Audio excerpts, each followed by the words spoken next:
دعوية سياحية دعوية حيوية نوعية، سياحية دعوية حيوية نوعية. خيمة أبها الدعوية تدعوكم كل عشية بمناشطها الحيوية وبرامجها النوعية.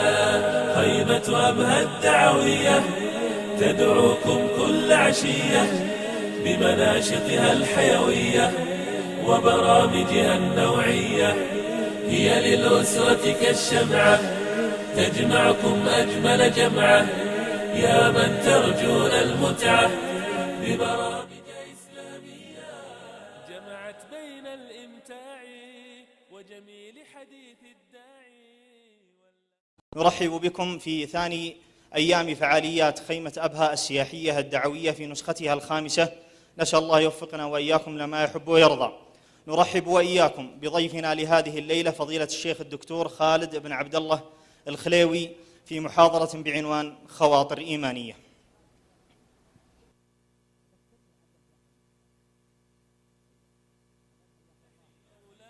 أولاها فيصل همه وحداها نحو القمة وكفاها كل ملمة، فله بالحب تحية، فله بالحب تحية. أبها السياحية أبها الدعوية، أبها السياحية أبها الدعوية. السلام عليكم ورحمة الله وبركاته.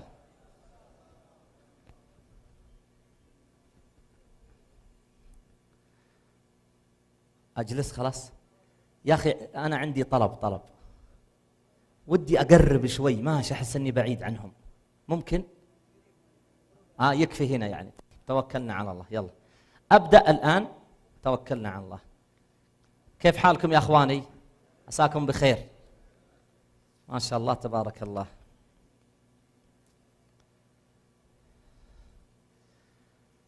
لا إله إلا الله. بسم الله. حاولوا أنكم ما تطلعوني إذا رفعت هذا، الله يجزيكم الخير. أنا رفعته مو عشان بشرب، أبى أتأكد أنه حقيقي، ما هو كذا فقط للكاميرا والصورة. بسم الله. لا صادقين الله يجزيهم الخير. بسم الله الرحمن الرحيم. الحمد لله رب العالمين، والصلاة والسلام على أشرف الأنبياء والمرسلين نبينا محمد وعلى آله وصحبه أجمعين، أما بعد. فأحب دائما في بداية أي محاضرة أو لقاء أن أستثمر قول الله سبحانه وتعالى: وقال ربكم ادعوني أستجب لكم، وقول الله سبحانه وتعالى: وإذا سألك عبادي عني فإني قريب أجيب دعوة الداعي إذا دعان. فأسأل الله سبحانه وتعالى الكريم المنان السميع القريب المجيب أن يغفر لنا جميع ذنوبنا، وأن يشرح لنا صدورنا، وأن ييسر لنا أمورنا. اللهم من كان معنا مريضا فشافه، ومن كان معنا مبتلى فعافه، ومن كان معنا مذنبا فاغفر له ذنبه، ومن كان معنا تائبا فاقبل توبته، ومن كان معنا مستقيما فثبته على استقامته. اللهم من كان معنا فقيرا فأغنه بحلالك عن حرامك، وبطاعتك عن معصيتك، وبفضلك عمن سواك. اللهم من كان معنا غنيا اللهم فبارك له في أهله وفي ماله واجعله من الشاكرين. اللهم أصلح ولاة أمرنا، اللهم أصلح ولاة أمرنا، اللهم أصلح ولاة أمرنا. اللهم أصلح خادم الحرمين الشريفين وأصلح به. اللهم اهده واهد به. اللهم أسعده وأسعد به. اللهم ألبسه لباس الصحة والعافية. اللهم ارزقه يا رزاق بطانة الخير، بطانة الصدق، بطانة النصح. اللهم أبعد عنه عاجلا غير آجل بطانة الشر والسوء والنفاق والكذب برحمتك يا أرحم الراحمين. اللهم من كان معنا عزبا اللهم فارزقه الزوجة الصالحة، ومن كانت معنا أيما اللهم فارزقها الزوج الصالح والذرية الطيبة، أنت ولي ذلك والقادر عليه. هذه النقطة الأولى التي هي قاسم مشترك في كل لقاء. النقطة الثانية أحب أن أخبركم أن الإخوة أحضروا مجموعة من الجوائز، أحضروا 3 جوائز، وإن احتجنا إلى زيادة سأطلبهم، وبإذن الله لن يقولوا لا، لأني إن شاء الله تعالى بعد ما أنتهي من بعض الفقرات التي سألقيها عليكم، بعض الخواطر، سأسألكم مجموعة من الأسئلة، فمن أجاب أخذ هذه الجائزة. عنوان لقائي خواطر إيمانية، إذن هي همسات ومضات، عبارات مختصرة، عل الله سبحانه وتعالى أن يبارك فيها للجميع. الخاطرة الأولى عنونت لها بالحمد لله رب العالمين. أعظم سورة في القرآن سورة الفاتحة، ولماذا هي أعظم سورة؟ لأنها تتحدث عن الله. أعظم آية في القرآن آية الكرسي، ولماذا أعظم آية؟ لأنها تتحدث عن الله. فالآيات التي تتحدث عن الله ليست كالآيات التي تتحدث عن المخلوقين، والقرآن كله عظيم، وقد خصها الله عز وجل بالذكر: ولقد آتيناك 7 من المثاني والقرآن العظيم. فالله عز وجل يفتتح هذه السورة بالحمد، الحمد لله رب العالمين. سؤال: من هو الحامد هنا؟ من هو الحامد هنا؟ قولوا. لا، ليس الإنسان، الله. ومن هو المحمود؟ الله. فالله عز وجل يحمد نفسه. لماذا الله عز وجل يحمد نفسه؟ لسببين 2. السبب الأول أن الله عز وجل يربينا أن نحمده، أن نثني عليه، أن نمدحه. السبب الثاني أن الله سبحانه وتعالى حمد نفسه لأننا نحن لا نستطيع أن نحمد الله حق الحمد. النبي صلى الله عليه وسلم يقول: اللهم إني أعوذ برضاك من سخطك وبمعافاتك من عقوبتك وبك منك أكمل، لا نحصي ثناء عليك أنت كما أثنيت على نفسك. نعم، نحن نحمد الله سبحانه وتعالى، لكن نحمده حق الحمد؟ لا، ما نستطيع. نثني عليه حق الثناء؟ لا. ولذلك غالب مدح الناس للناس مبالغ فيه، مبالغ فيه. لكن لو اجتمع البشر كلهم وعلى رأسهم الأنبياء والمرسلون يمدحون الله، يثنون على الله، يحمدون الله، لكانوا يقينا مقصرين في حق الله سبحانه وتعالى، لأن الله عز وجل واسع عليم، واسع، لا حد لعلمه، لا حد لرحمته، لا حد لكبريائه، لا حد لكرمه، لا حد لجوده. لذلك أعلن النبي صلى الله عليه وسلم عجزه وقال: لا نحصي ثناء عليك أنت كما أثنيت على نفسك. الحمد لله. كان عمر بن الخطاب يخرج إلى السوق أحيانا فيقابل بعض أصحابه، بعض إخوانه، فيسألهم: كيف أنت؟ فيقول الثاني: الحمد لله. فيقول عمر بن الخطاب: هذه أردت فقط أن تقول الحمد لله، أردت فقط أن تذكر ربك سبحانه وتعالى. النبي صلى الله عليه وسلم يقول في الحديث الصحيح المتفق عليه: ليس أحد أحب إليه العذر من الله تعالى، فلذلك أنزل كتبه وأرسل رسله، وليس أحد أحب إليه المدح من الله تعالى، فلذلك حمد نفسه. يعني بأسلوب آخر، لو سألتكم وقلت: من هو أعظم أحد يحب أن يحمد في هذا الوجود؟ من هو أعظم أحد يحب أن يمدح في هذا الوجود؟ الجواب هو الله سبحانه وتعالى. الله يحب أن يمدح، وهو أهل للمدح، وهو أهل للثناء، وهو أهل للحمد. لذلك عبادة الحمد، عبادة المدح، عبادة الثناء، هذه من العبادات التي قصرنا فيها كثيرا. فوجب أن نتذكر الله دائما وأبدا. فإذا ما جلست في مجلس مع زملائي، مع أقاربي، مع زوجتي، دائما يكون ذهني منشغلا بالله. أرأيت كيف وفقنا الله؟ ما أجل الله، ما أحلم الله.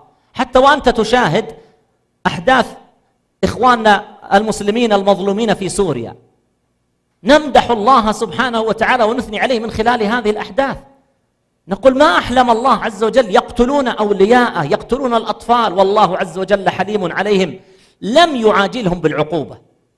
ثم نقول ما أحكم الله سبحانه وتعالى، إنه يكيد بهؤلاء الكفار، يكيد بهؤلاء النصيريين، يكيد بهؤلاء الرافضة من حيث لا يشعرون، يستجرهم إلى أرض المعركة حتى يسقطوا حسا ومعنى، حتى يسقطوا بأجسادهم ويسقطوا بأفكارهم. والله عز وجل يقول وعسى أن تكرهوا شيئا ويجعل الله فيه خيرا كثيرا. نكرهه في الظاهر لكن الله يجعل فيه الخير الكثير. ويقول عن الكفار سنستدرجهم من حيث لا يعلمون وأملي لهم إن كيدي متين. وإذا ما رأيت منظرا جميلا، إذا ما نزل المطر، امدح ربك، احمد هذا الإله العظيم. وفي أنفسكم أفلا تبصرون. يقول أحد السلف إني إذا خرجت من بيتي أو حتى دخلت بيتي أرى في كل شيء لله سبحانه وتعالى علي نعمة. فإن رأيت الزوجة قلت هناك من لم يتزوج بعد، هناك من لم يستطع الزواج بعد. وإن رأيت الولد قلت هناك من لم يرزق الولد. وإن قمت وقعدت قلت هناك من لا يستطيع القيام ولا القعود. وإن تنفست بسهولة ويسر قلت هناك من عنده مرض في صدره يقاسي الأمرين حتى يتنفس.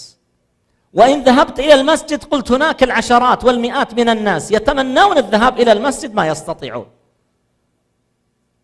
وإن خرجت في وسط الليل في بلدتي لا أخاف أحدا إلا الله سبحانه وتعالى، حمدت الله عز وجل على نعمة الأمن. وإن وضعت الأطعمة بين يدي عشرات الأنواع تذكرت اثنين، تذكرت أحدا لا يملك مثل هذا الطعام لا في أفريقيا بل حتى في بلادنا، وتذكرت أحدا يملك أن يشتري هذا الطعام لكنه لا يستطيع أن يأكله، إما بسبب في السكر عنده أو بسبب في الضغط عنده فلا يستطيع أن يهنأ بهذا الطعام. وإن نظرت إلى عيني تذكرت من فقد بصره، وإن نظرت إلى سمعي تذكرت من كان أصم وأبكم. فيقول في كل شيء أرى نعمة الله عز وجل علي فأذكره. نعم، ربنا سبحانه وتعالى يحب هذا المعنى من العبد، أن يكون ذاكرا لله، أن يكون حامدا لله، مادحا لله. وهناك ثلاث عبارات يا أيها الإخوة: الحمد، الثناء، المدح، التمجيد. قلت ثلاث عبارات وهي 4 عبارات. فالحمد ما هو؟ هو وصف الله سبحانه وتعالى بالكمال المطلق. والثناء من الإعادة، بأن تعيد هذا الوصف مرة بعد أخرى يسمى ثناء. فلان ثنى الثوب يعني أعاد أوله على آخره. سورة الفاتحة تسمى 7 المثاني لأنها تثنى، تعاد في كل ركعة. إذن الثناء هو إعادة وصف الله عز وجل بالكمال المطلق. أما التمجيد فهو التعظيم لله والتوسع في تعظيم الله سبحانه وتعالى. التوسع في العبارات هذا تمجيد، والتوسع في الوقت بدلا من أن أحمد الله دقيقة حمدته ساعة، فهذا هو التمجيد. أما المدح فيختلف عن الحمد بأن الحمد يكون مع المحبة والتبجيل والتوقير، أما المدح فربما يكون مع المحبة وربما يكون فاقدا للمحبة. فيمكن أن أمدح إنسانا لكني لا أحبه، لكن أن أحمد إنسانا فإذا حمدته يعني أني أحبه وأعظمه. الخاطرة الثانية: قال الله عز وجل فاذكروني أكملوا أذكركم. لاحظوا يا أيها الإخوة، من أعظم العبادات، أجل العبادات، أكثر العبادات أجرا، أسهل العبادات ذكرا، وأكثر العبادات تفريطا عبادة الذكر. قال النبي صلى الله عليه وسلم كلمتان خفيفتان على اللسان ثقيلتان في الميزان حبيبتان إلى الرحمن سبحان الله وبحمده سبحان الله العظيم. عبادة الحج تقتضي منك مالا، وتقتضي منك سيرا، وتقتضي منك تعبا. عبادة الصوم تقتضي منك تركا للطعام من طلوع الفجر إلى المغرب. عبادة الصلاة تقتضي منك قياما وركوعا وسجودا. عبادة الزكاة تقتضي منك أن تدفع شيئا من المال الذي تحبه ويحب قلبك. وقل مثل ذلك في كل العبادات. عبادة الذكر لا تتطلب منك إلا تحريك هذا اللسان، وهذا اللسان فيه من الخفة والدقة والروعة في حركته ما يدل على عظمة الله عز وجل وعظيم نعمته عليك. وإلا فهذه الكلمة التي تنطقها ويرتفع اللسان ثم ينزل ثم يتقدم ثم يتأخر ليخرج مرة حرف السين ومرة حرف الشين ومرة حرف الفاء ومرة حرف القاف وينتقل إلى حرف الراء ثم يرجع إلى حرف الياء، ليوزع هذه المخارج لتخرج هذه الحروف من خلال سيالات عصبية ما بين فكر هذا الإنسان وعقله وهذه الأعضاء، لكنها تخرج بكل سلاسة ويسر وسهولة. إذا أردت أن تحج ما تستطيع أن تحج في شهر رمضان ولا في شهر محرم، فالحج مقيد بصفة، مقيد بزمن، مقيد بمكان. الصلاة تتطلب منك أن تتجه إلى القبلة وأن تتطهر وأن تقوم وأن لا تصلي الظهر حتى يدخل الوقت. الصيام مقيد. أغلب العبادات مقيدة، أما الذكر فمطلق ليس له قيد. تذكر الله في البيت لا مانع، وأنا أمشي لا مانع، أصلي وأنا أمشي لا، إلا في حالة الخوف. أحج في أبها؟ لا، ما يجوز الحج في أبها، لازم في مكة. أذكر الله في أبها؟ نعم اذكر الله في أبها. أصلي وأنا على السرير؟ لا، ما تصلي وأنت على السرير إن كنت مستطيعا للقيام. أصلي وأنا مضطجع؟ لا. أما الذكر: إن في خلق السماوات والأرض واختلاف الليل والنهار لآيات لأولي الألباب الذين يذكرون الله، قولوا معي، قياما وقعودا وعلى جنوبهم ويتفكرون في خلق السماوات والأرض ربنا ما خلقت هذا باطلا سبحانك فقنا عذاب النار. حتى قراءة القرآن لا يجوز لك أن تقرأ القرآن وأنت جنب. المرأة في القول الصحيح أنها إن كانت في الدورة الشهرية فيجوز لها أن تقرأ القرآن بدون مس المصحف، فإما أن تقرأ من حفظها وإما أن تقرأ بحائل بينها وبين المصحف. أما الجنب فلا يقرأ القرآن حتى يغتسل، سواء كان من الرجال أو من النساء. أما ذكر الله فهل يجوز أن أذكر الله وأنا جنب؟ نعم يجوز أن تذكر الله وأنت جنب، ما في شيء يقيده، ما في شيء يحده. أعني عبادة الذكر لله عز وجل. ومع هذا كثير منا يقصر في هذه العبادة، ولو كان يقصر في ذكر الله وذكر غيره لهان الأمر، لكن يذكر دنياه كثيرا ويذكر ربه قليلا. ذكرنا أحيانا لسياراتنا، لجوالاتنا، للاعبين، للمطربين، للممثلين، أكثر من ذكرنا لله. وفرق هؤلاء ماذا قدموا لي حتى أذكرهم هذا الذكر؟ أما ربي أعطاني كل شيء، هو الذي أعطاني نعمتين: نعمة الإيجاد، فقبل 60 سنة 70 سنة لم أكن موجودا، هل أتى على الإنسان حين من الدهر لم يكن شيئا مذكورا. وأعطاني نعمة الإمداد، فسقاني ربي سبحانه وتعالى وغذاني وأنا في بطن أمي، ثم يسر لي الطعام والشراب بعد أن خرجت من بطن أمي، ثم أعطاني الإمداد الأعظم وهو إمداد الهداية والإسلام، مع أن مئات الملايين أكثر من على وجه الكرة الأرضية ليسوا بمسلمين. فلماذا أنا أختار لأن أكون مسلما منذ نعومة أظفاري؟ نعمة من الله يختبرك من خلالها، أتشكر أم تكفر؟ ثم لو سألنا سائل لماذا أكثر من ذكر الله؟ الله عز وجل يقول يا أيها الذين آمنوا اذكروا الله ذكرا كثيرا. لماذا أكثر من ذكر الله؟ الإجابة سهلة، لأنه الله، لأنه ربي، لأنه الذي خلقني، لأن كلاي منه، لأن كبدي منه، لأن قلبي منه، لأن عيني منه، لأن أذني منه، لأن صحتي وعافيتي ليست من حكومتي. حكومتي تساعدني في أشياء كثيرة، لكن أن تهب لي صحة ما تستطيع، أن تهب لي عافية ما تستطيع، أن تهب لي قلبا نابضا ما تستطيع، أن تعوضني بالخلايا التي تموت بين الحين والآخر بسبب الأحداث ما تستطيع. أهي من أمي وأبي؟ لا يملكون ذلك، لكنها من ربي سبحانه وتعالى الذي قال لي فاذكروني أذكركم. ثم ذكرنا لله عز وجل نحن المستفيدون منه وليس الله، فالله غني عن خلقه، الله غني عن خلقه، لكنه يفتح لنا الأبواب التي من خلالها نقترب منه فيجازينا الجزاء العظيم، وإلا فالعبد ضعيف.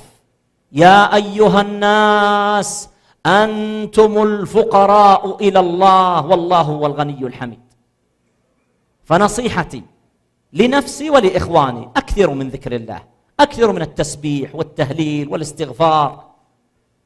يقول النبي صلى الله عليه وسلم احفظوها وحفظوها أولادكم وزوجاتكم وبناتكم. أحب الكلام إلى الله، لاحظوا أحب، 4 كلمات لا يضرك بأيتهن بدأت، سبحان الله والحمد لله ولا إله إلا الله والله أكبر. كم تجلب لك هذه الكلمات من الخيرات؟ كم تجلب لك هذه الكلمات من الأرزاق؟ كم تجلب لك هذه الكلمات من السكينة؟ كم تجلب لك هذه الكلمات من التوفيق والفلاح؟ لأن الله عز وجل يقول واذكروا الله كثيرا لعلكم تفلحون، فذكر الله سبب للفلاح. ويقابل بعضنا بعضا أحيانا ويقول لا أدري، حصلت مشكلة بيني وبين زوجتي، بيني وبين ولدي، بيني وبين ابنتي، لا أدري، هكذا حصلت مشكلة من لا شيء. وربما تكون هذه المشكلة بسبب الشيطان الذي يتسلط على هذه البيوت، يريد أن يفسدها، يريد أن يشتتها. إنما النجوى من الشيطان ليحزن الذين آمنوا. من أهداف الشيطان أن يقذف بالحزن والهم والغم والمشاكل في الأسرة المسلمة. والنبي صلى الله عليه وسلم يقول إن الشيطان يئس أن يعبده المصلون في جزيرة العرب ولكن في التحريش بينهم. فلعلك من قلة ذكر الله عز وجل تسلط هذا الشيطان. خاطرة ثالثة وقد اقتربت من النهاية، وتوبوا، أكملوا، إلى الله جميعا أيها المؤمنون لعلكم تفلحون. وهنا وقفات. توبوا هذا فعل إيش؟ فعل إيش؟ أمر، وفعل الأمر يقتضي شيئين: الوجوب والفورية.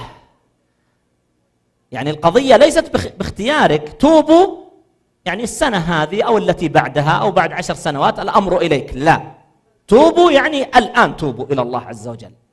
يعني ماذا تقصد بالآن؟ يعني تقصد بعد صلاة العشاء؟ لا، من الآن قرر التوبة. طيب من ماذا أتوب؟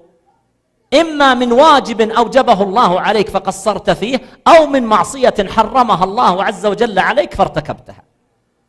فانوي التوبة وجدد هذه التوبة دائما وأبدا.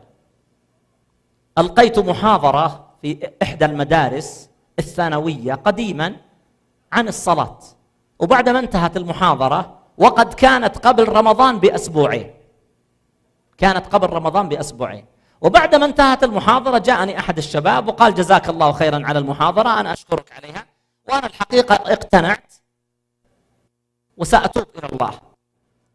فقلت إذا ما الذي تنويه؟ فقال لي بالحرف الواحد: أنوي أن أبدأ بالصلاة مع إيش؟ مع رمضان. بقي على رمضان كم؟ أسبوعان. شوف الشيطان دله على الخير ليخفي عليه مسألة ثانية. قال في رمضان، اجعل بدايتك في رمضان. طيب خلال الأسبوعين من يضمن لي أني أعيش؟ قلت لا، ما هو في رمضان، ابدأ من الآن. يعني قصدك من بكرة؟ لا، من الآن. يعني قصدك بعد ساعة ساعتين؟ لا، من الآن. الصلاة الحالة الآن عليك، يجب أن تصليها. فإن كنت كبرت ولم تنوي الصلاة فأعد صلاتك، وإن كنت صليت وأنت على جنابة كما يفعل كثير من الطلبة، الآن تغتسل، أو إذا ذهبت إلى بيتك تغتسل وتصلي الآن. تب. الذي قتل 99 نفسا رحمه الله بأن نوى التوبة وعزم عليها ومضى إلى القوم الصالحين ومات في الطريق، ما وصل إليهم، فاعتبر الله عز وجل له هذه النية. لكن توبة شاملة. بعض الناس يتصور أن التوبة، لا أقول بعض الناس، بعضنا يتصور أن التوبة هذا حديث يتوجه إلى شارب الخمر، إلى الزنات، إلى السارقين اللصوص. لا، حتى أنت يا من تصلي تتوب إلى الله، ويا من تربي لحية تتوب إلى الله، ويا من تقصر ثوبك تتوب إلى الله، ويا من تصوم الاثنين والخميس تتوب إلى الله. والنبي صلى الله عليه وسلم قال: كل ابن آدم خطاء وخير الخطائين التوابون. تأكد من نفسك. يمكن أن يكون في قلبك حقد على أخيك، يمكن أن يكون في قلبك حسد، يمكن أن يكون قلبك فرحه بفوز النادي أعظم من فرحه بأن الجيش الحر قتل من حزب الشيطان 20 أو 30، أو حزنك على هزيمة النادي أكثر من حزنك على أن حزب الله دخل إلى القصير وفتك بالناس وعلى رأسهم الأطفال والصبيان فلم تحزن. لكن في المباراة لما انهزم فريقك حزنت، وغدا في الدوام ترددت هل تذهب أو لا تذهب، لأن زملائك الآخرين يشجعون الفريق الثاني فسيتكلمون معك ويستهزئون بك ويسخرون، بل من حين أن تدخل إليهم في الوظيفة يشيرون إليك. ما هذه العلامة؟ عدد الأهداف. فتتوب إلى الله، تصحح ميزان الفرح والحزن في قلبك، تتوب إلى الله من تقصيرك مع والديك. وبر الوالدين يختلف عن الإحسان إلى الوالدين. البر هذا وسام عالي. الآن كل واحد منا يحسن إلى والديه، لكن من هو البار بوالديه؟ أنا أكاد أجزم أنهم يعدون على أصابع اليد الواحدة أو على أصابع اليدين. البار يختلف عن المحسن. نعم، تقبل رأس أبيك وأمك، الغالب يقبلون رؤوس آبائهم وأمهاتهم. لكن البر، ما معنى البر؟ البر بمعنى مأخوذ من البر. الآن البر المدينة، البر الحضر. فلماذا سمي البر برا؟ أيوة قل. لأنه واسع. البر سمي برا لسعته، والله عز وجل من أسمائه البر، إنه هو البر الرحيم، لأنه واسع في عطائه. ما يعطي المؤمنين فقط، أعطى حتى الكفار، أنعم حتى على العصاة، أنعم حتى على الملحدين الذين يقولون لا إله والحياة مادة، الله ينعم عليهم. فالله واسع في عطائه. والبر سمي برا البر لأنه أوسع الأطعمة. الآن تذهب إلى الصين، هل تجد في الصين عريكة؟ تجد في الصين عريكة؟ ما تجد في الصين عريكة. هل تجد في الهند مشغوثة؟ ما يعرفون المشغوثة. هل تجد في أمريكا عبيلة؟ ما يعرفون العبيلة. لكن البر واستخدامه في صنع الخبز هذا تجده في كل مكان. إذن البر سمي برا لإيش؟ لسعته، مستخدم في كل مكان.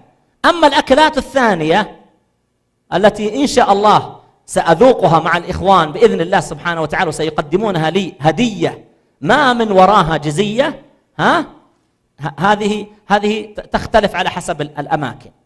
فنعود إذن البر بمعنى السعة. إذن الذي لم يتوسع في الإحسان إلى والديه ما يسمى بارا، ما يسمى بارا.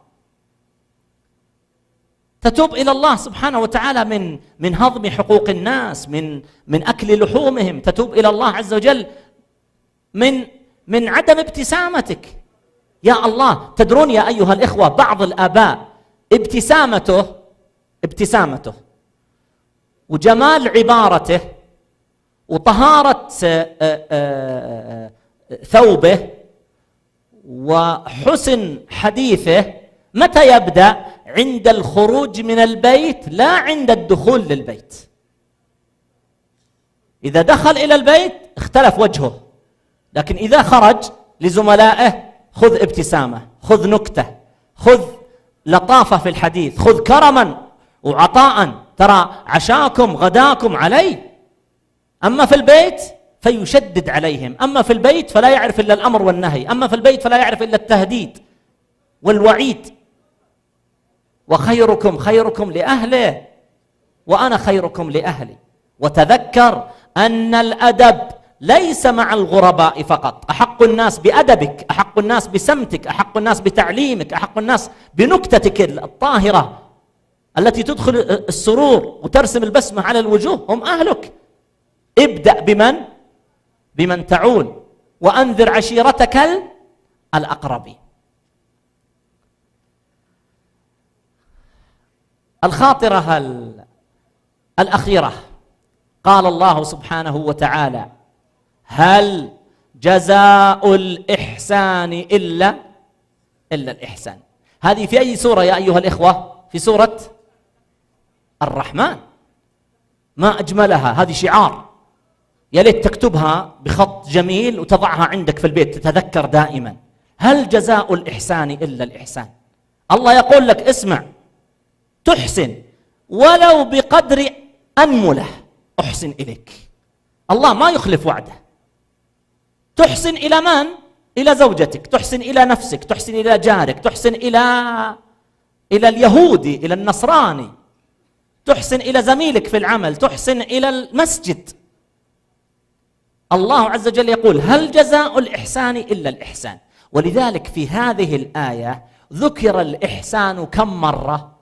واضحة، كم مرة؟ هل جزاء الإحسان إلا الإحسان. لكن من فاعل الإحسان الأول ومن فاعل الإحسان الثاني؟ من فاعل الإحسان الأول؟ الإنسان. أحسنت. هل جزاء الإحسان يعني من الإنسان إلا الإحسان؟ من الله سبحانه وتعالى. وفرق بين إحسانك وبين إحسان الله لك، لأن الله يعطيك على الحسنة ب10 أمثالها إلى 700 ضعف إلى أضعاف كثيرة. بل إحسان الله عز وجل أوسع مما تتصور. يمكن أن تحسن إلى قطة فيكون إحسان الله عز وجل عليك أن يهبك صحة وعافية ما تشتكي، أو إن اشتكيت يعجل الله بشفائك. انظر كيف يأتيك إحسان الله، مع أنك أحسنت إلى قطة. لا، وأحسنت إلى قطة ونسيت، لكن في كتاب لا يضل ربي ولا ينسى. فكيف إذا أحسنت إلى زوجتك؟ كيف إذا أحسنت إلى أولادك؟ كيف إذا أحسنت المرأة إلى زوجها؟ كيف إذا أحسنت إلى مؤمن؟ كيف إذا أحسنت إلى عالم؟ كيف إذا أحسنت إلى داعية؟ كيف إذا أحسنت حتى إلى كافر؟ فالآية عامة، هل جزاء الإحسان إلا الإحسان. والنبي صلى الله عليه وسلم يقول: إن الله كتب الإحسان على بعض الشيء. لا، إن الله كتب الإحسان على كل شيء، على كل شيء. وأقولها لكم من خلال تجربة: إن أسرع ما يسكب السعادة في قلبك أن تحسن إلى خلق الله. وبعض الناس يتصور أن الإحسان لا بد أن يكون بالمال. لا، يمكن أن تحسن بعبارتك. كثير من الناس والله العظيم ما يريدون مالا، عندهم مال لكن يريد كلمة طيبة.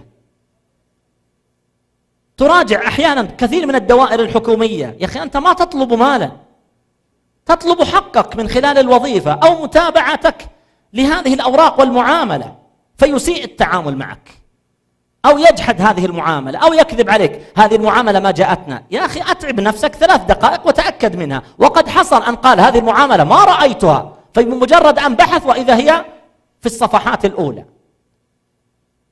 فأنا لا أطلبك مالا، لكن أطلبك عدلا، هذا من الإحسان. أطلبك ابتسامة، أطلبك حسن تعامل معي.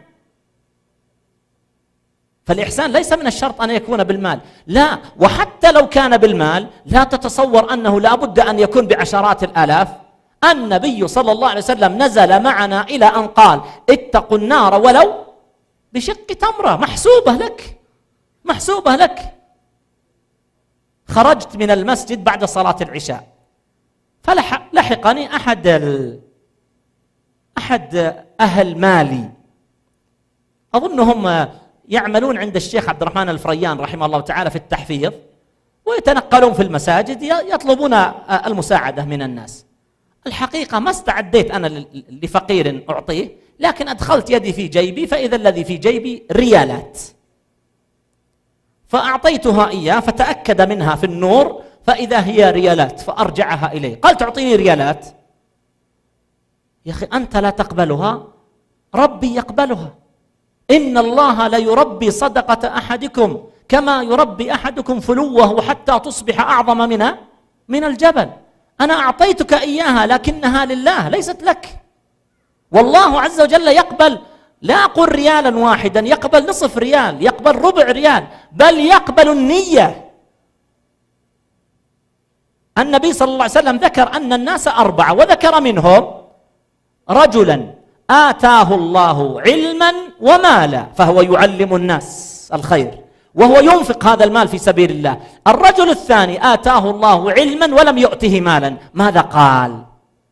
قال يا ليت لي مثل مال فلان لأعملن مثل ما يعمل. سؤال، هل عمل شيئا في أرض الواقع؟ مجرد إيش؟ أمنية. ماذا قال النبي صلى الله عليه وسلم؟ هما في الأجر سواء. الله يقبل منك النية، مو فقط الريالات، حتى النية الصالحة الله يقبلها منك. نويت أن تحج فحصل لك ظرف يكتبه الله لك، نويت أن تشارك فحصل لك ظرف يكتبها الله عز وجل لك، هذا من نعمة الله سبحانه وتعالى. فيا أيها الإخوة تعاملوا مع الله، تعاملوا مع الله، تعاملوا مع الله، تجدوا الخير والتوفيق، وتجدوا الصدق في الوعد، الصدق في الوعد، والسرعة في العطاء، والشمول في الرزق، والكرم الذي لا يخطر لك على بال. أخيرا ادعوا الله دائما وأبدا، فنحن ضعفاء، وحتى نتقوى ندخل من خلال باب الدعاء. والله عز وجل طمعنا في فضله وقال ربكم ادعوني أستجب لكم. والفرق بين سؤالك للمخلوق وسؤالك لله ما يلي: أولا، المخلوق إذا سألته فأعطاك يقينا ينقص مما عنده، أما الله سبحانه وتعالى فخزائنه لا تفنى.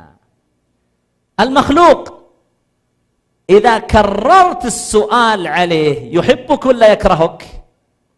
أجيبه، نحن نتكلم عن أنفسنا.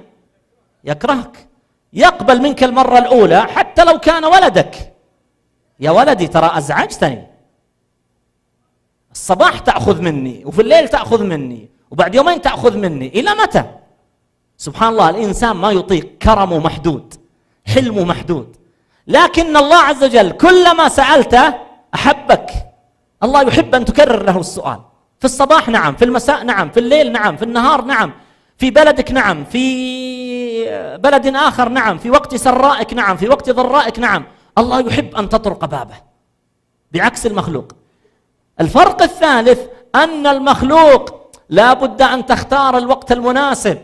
تخيل إنسان يأتيك ليطلب منك مساعدة 1:02 بعد منتصف الليل، ويطرق عليك الباب وتفتح الباب وقد استيقظت من نومك وتظن أن المسألة ضرورية، فيقول أريد سلفة، أريد مساعدة، وهو صادق.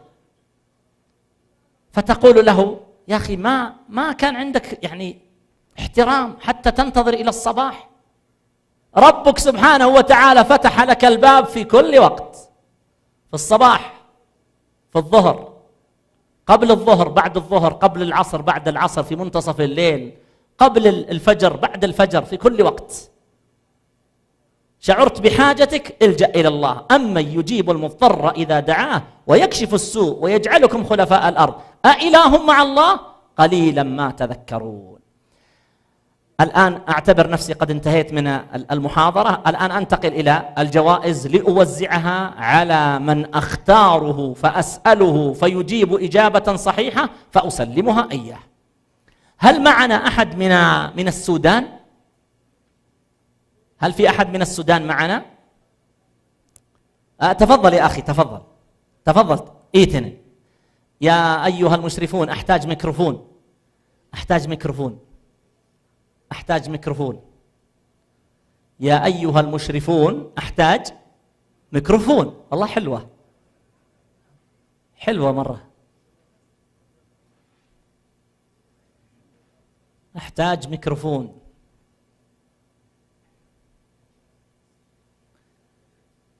أهلا بصاحبنا من السودان. شكرا جزاك الله خير. الحمد لله جميع الشعوب فيها بركة وخير، لكن السودان الغالب أنك تحبهم. السلام ورحمة الله. سامحني ما قمت على أساس الميكروفون هذا. حياك الله يا عمي، كيف حالك؟ فيه الكرسي يا شيخ إن كان ما حد يحتاجه. لا ليس هذا، الأحمر اللي بجوارك. جزاك الله خيرا. سامحني يا حبيب. اقترب هنا اقترب. حياك الله، تفضل هذا تبعك. ما اسمك يا عم؟ لا حتى الآن صوتك غير واضح، يمكن قفل. ما أدري فين اللي يشغله عاد، كيف يشتغل هذا؟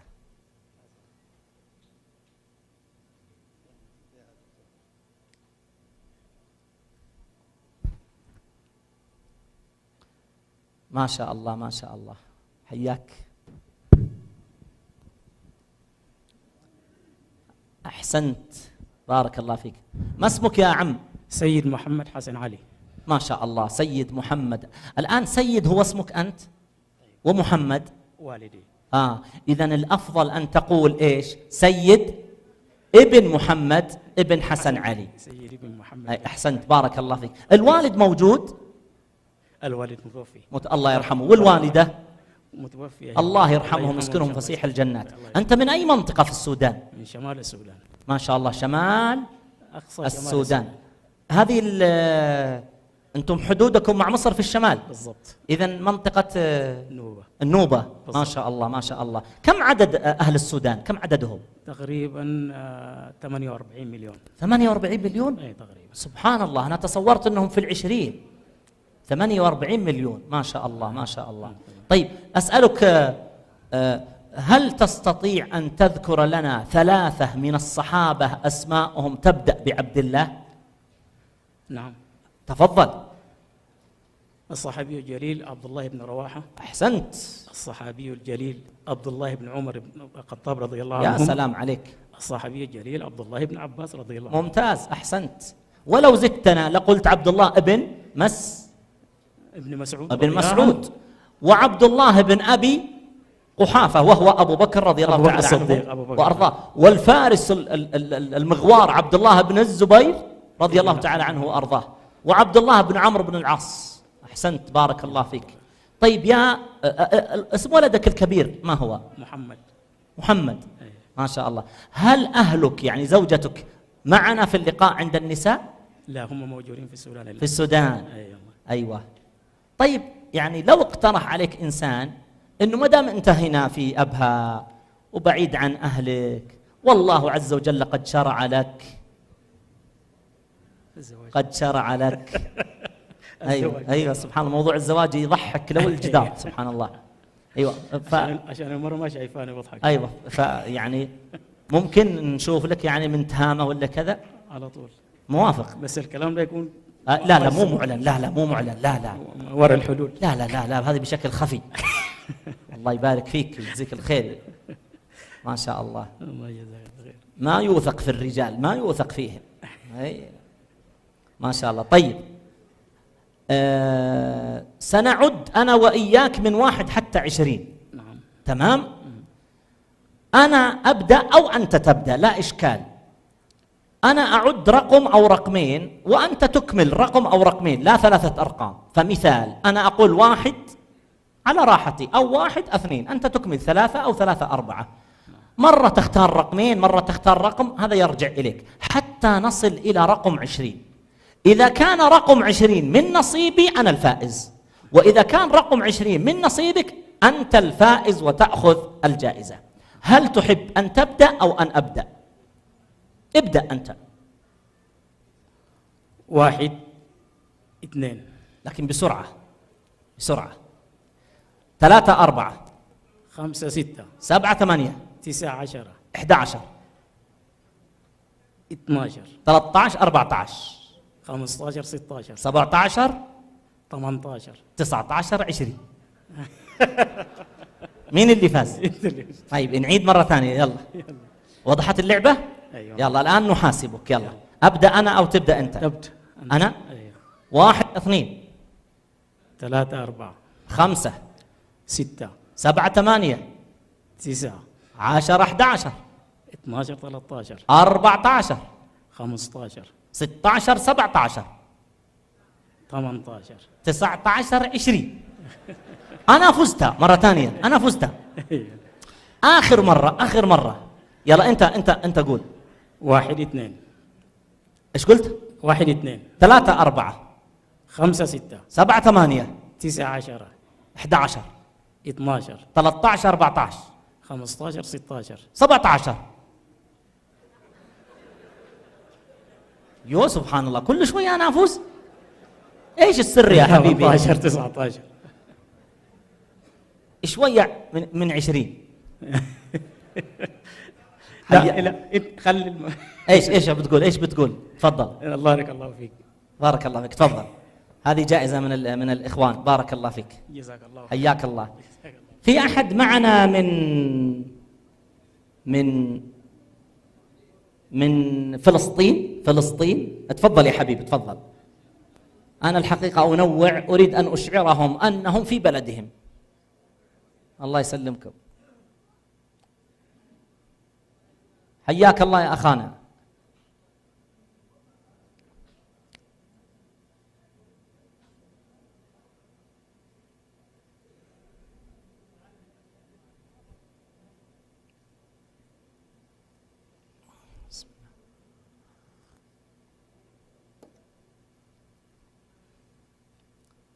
فلسطين، وما أدراك أن هذه الأحداث التي كرهناها في سوريا تكون امتداد لتحرير فلسطين. وما أدراك.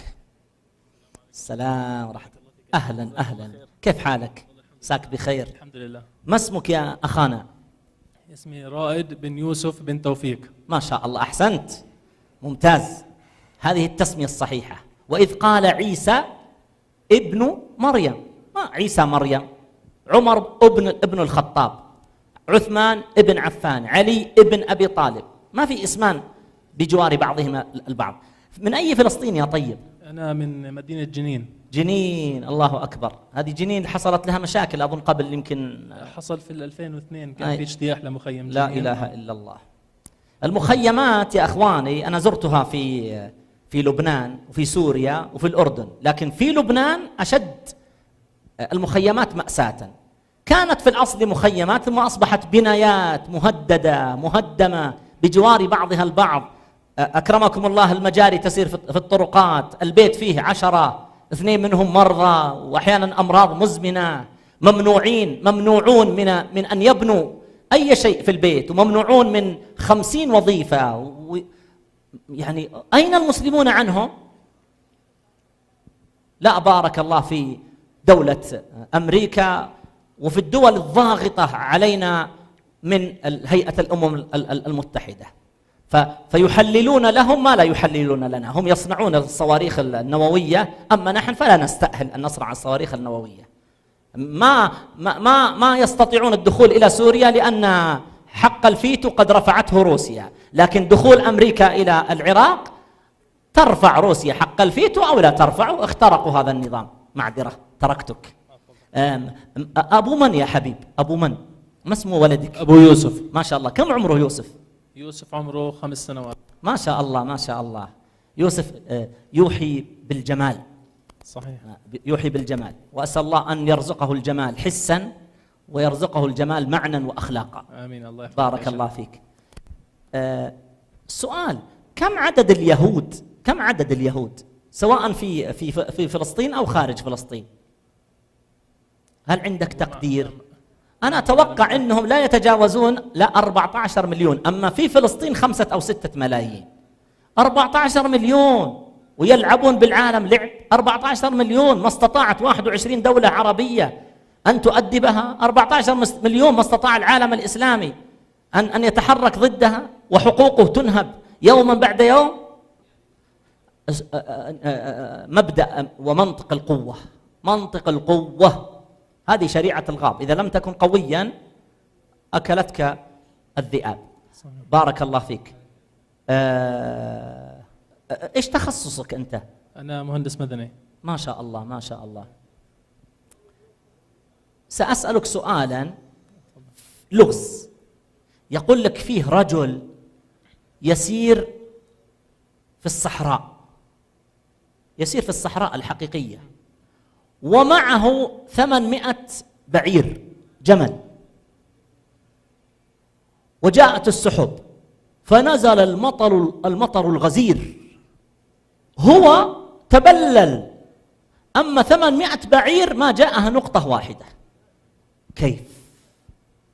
لأنه كان في عليها حمل، يعني كان لا حمل ما عليها البضائع حمل، كانت مكشوفة ما عليها أي حمل، والمطر غزير حقيقي، نزل المطر، هو تبلل، أما 800 بعير ما نجاها ولا نقطة. لأنه البعير ممكن عشان يتبلل هو لأنه كان لابس ملابس، بس البعير بيكون ما في عليه ملابس. لا لا لا لا لا ما جاءته نقطة واحدة. تعرف الحل؟ تعرف الحل؟ بس تقوم شوي عشان أسمعك. أحسنت، سمعت. شوف نعيد مرة ثانية. ارسل لي الولد الصغير، أعطيه الجائزة بالله يوصلها لك. ارسل لي الولد الصغير. طيب، هو يسير معه 800 بعير، 800 بعير، وضحت؟ صح. في يعني اللغة والثمن هو حطه في المحفظة، فنزل المطر 800 بعير ما جاءها نقطة، لكن هو تبلل. وضحت؟ وضحت. حلوة؟ صح. كتير؟ حلوة. إيه. السلام ورحمة الله وبركاته. أهلا. الله يكرمك ويبارك فيك. شكرا شكرا، حياك الله. الله يجزيك الخير. تفضل يا طيب. الله يسلمك. استرح. أنا صار لي موقفان مع أهل الشام. طبعا الشام بمفهومه العام لبنان، فلسطين، سوريا، الأردن.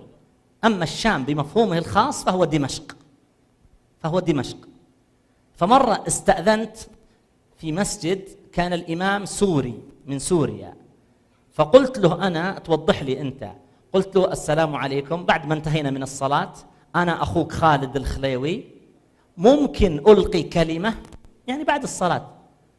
فقال لي ولو. ما فهمت يعني موافق ولا مو موافق؟ قال لي ولو. يعني طبعا موافق يعني. ولو. وضح لي يا حبيبي، أنا أخوك خالد الخليوي، ممكن ألقي كلمة ولو. إيش معنى ولو عندهم؟ تفضل يعني. تفضل ولا روح؟ ها؟ ايش معناها؟ تفضل. اي بعدين فهمت انا انه يعني قال لي ولو تفضل، عرفت انه فاخافني. فيا ليت تغيرون ولو هذه، او يعني تهدونها ولو ما يتحملها. لا بس احنا فلسطين ما بنحكيها. أي. يعني خاصة ما حكيت على كل حال في الشام. الحاجة الثانية، مرة ألقيت كلمة في الرياض، أنا متعود بعد ما ألقي كلمة أهل بلدي الله يبارك فيك، جزاك الله خير، الله يسبع لك يعني يضاعف لك الأجر. حتى جاني واحد لا أدري من يعني من الشام، بس ما أدري منين، قال لي عبارة أخجلني. أذابني كما يذوب الملح في الماء. قال لي: يسلم تمك. ايوه كمان برضه السوريين بيحكوا يا أخي حلوة حلوة حلوة. يعني يسلم تمك على الكلام إيه قال يسلم تمك. طبعا أنا تورطت، ما أدري أقول له يسلم خشمك، يسلم منخرك، ما أدري إيش أقول له، بس إنها حلوة حلوة. صحيح. متعودة الله يوفقك. أيه لازم تجينا مرة ثانية. يهزني هز، عرفت؟ وهذا أعطاني إياها كذا، سبحان الله تسللت إلى قلبي. يسلم تمك. صحيح. أي بس عندنا ناس الحمد لله حنا في طريب وذا أحسن من يسلم تمك. أي صحيح. الله يوفقك، هذه جائزتك. شكرا لك يا شيخ. حياك شكرا الله. لك وجزاك الله خير. بارك الله فيك. طيب نختم بشخص واحد. من أي البلاد نأخذ؟ من مصر. من مصر تفضل.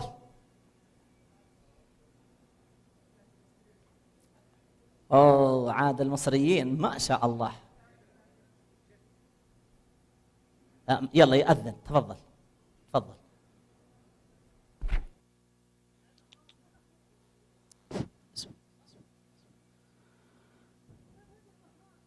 الله أكبر الله أكبر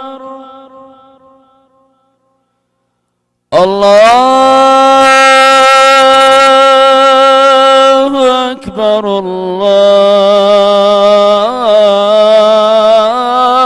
الله أكبر أشهد أن لا إله إلا الله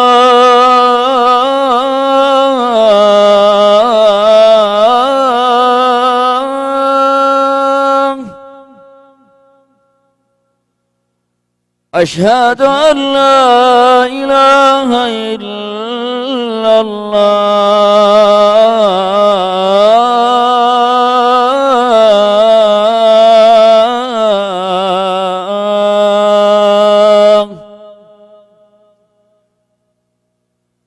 أشهد أن محمدًا رسول الله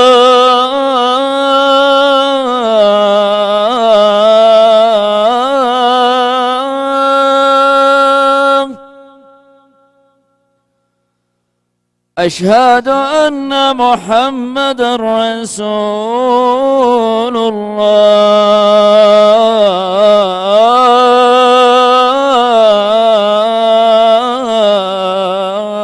الله حي على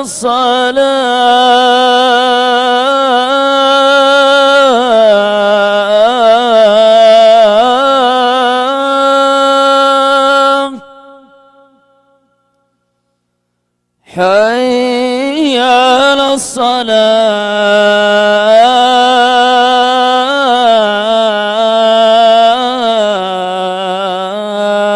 الصلاة حي على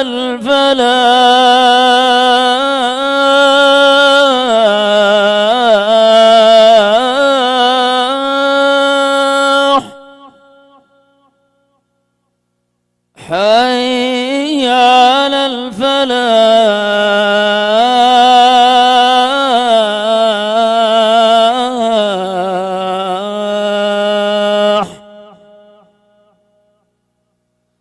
الله أكبر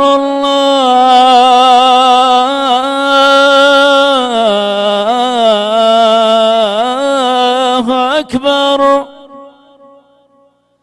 لا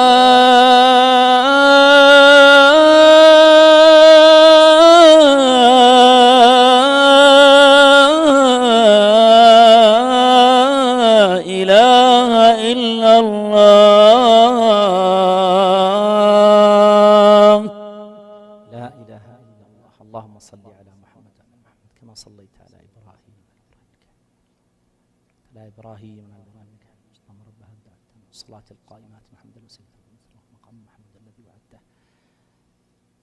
نكمل ما تبقى من لقائنا، لكن أنبه هنا تنبيهين. التنبيه الأول أذكر الإخوان بخيمة المكتب الدعوي موجودة هنا لأجل ما يسمى بالاستقطاع الشهري. يعني ترى هذا النشاط اللي يأتي كل سنة بسبب جهود مكتب الدعوة، ومكتب الدعوة قائم على تبرعاتنا، فمكتب الدعوة منا وإلينا.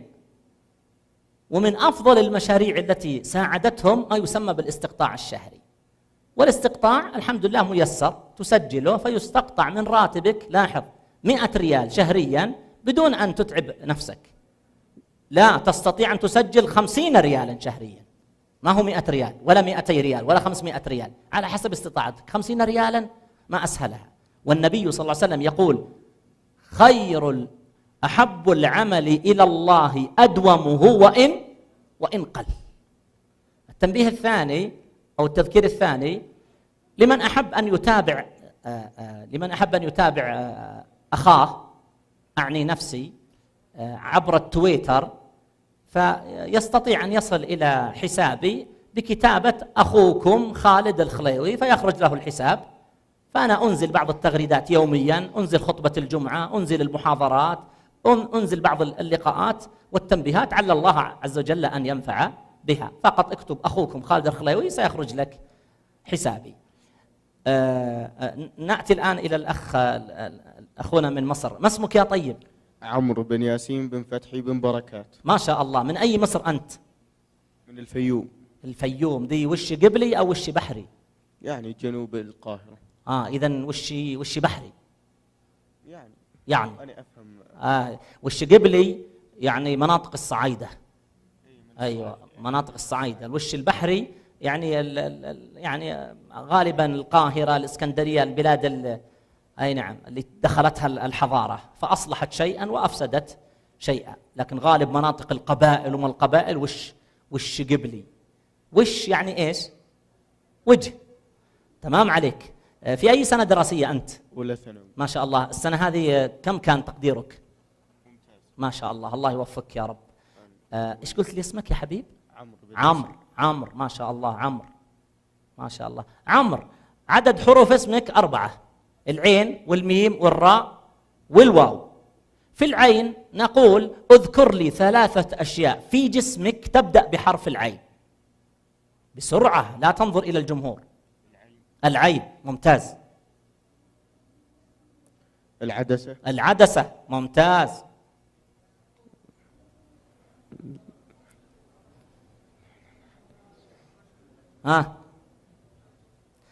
هذا ايش اسمه هذا؟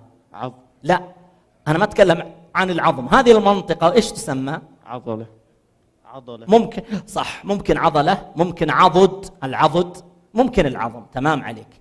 الحرف الثاني ما هو؟ الميم. اذكر لي سورة من سور القرآن اسمها يبدأ بحرف الميم. مريم ممتاز. مريم. كذلك من سور القرآن بحرف الميم تبت يدا أبي لهب وتب، اسمها سورة إيش؟ المسد. أحسنتم. الحرف الثالث الراء. الحرف الثالث الراء. هل تحفظ بيت شعر يبدأ بحرف الراء؟ يا سلام يا عمرو لو تعرف.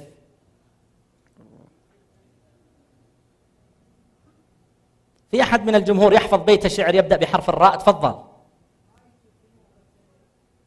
أكمل. تميت القلوب وقد يورث الذل إدمانها، وترك الذنوب حياة القلوب، وخير لنفسك حرمانها. يقول رأيتك تكويني بميسم منة كأنك كنت الأصل في يوم تكويني، فدعني من المن الوخيم فلقمة من العيش تكفيني إلى يوم تكفيني. طيب ننتقل إلى حرف الراء. حرف الراء نعطيك سؤال آخر بحرف الراء.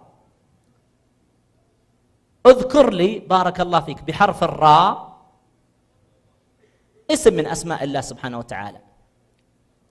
الرحمن. أحسنت. يبقى عندنا حرف الواو.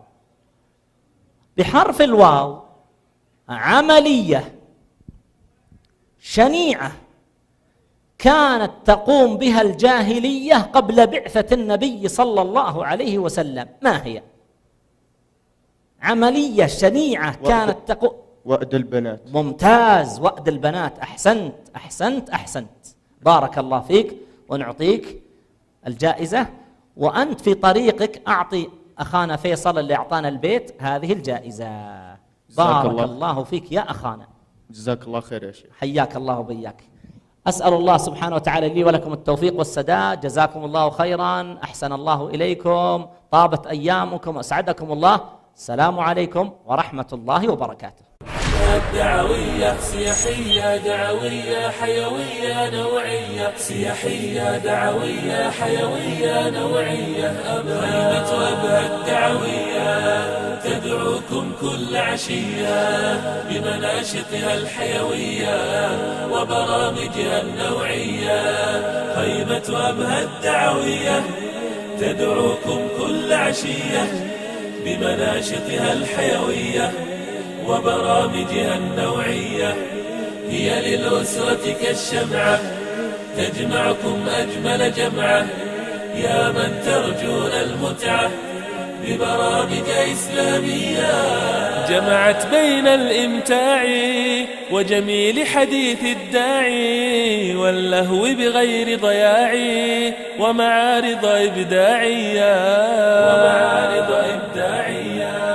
جمعت بين الإمتاع وجميل حديث الداعي واللهو بغير ضياع ومعارض إبداعية. أبها الدعوية، خيمة أبها الدعوية تدعوكم كل عشية بمناشطها الحيوية وبرامجها النوعية. خيمة أبها الدعوية تدعوكم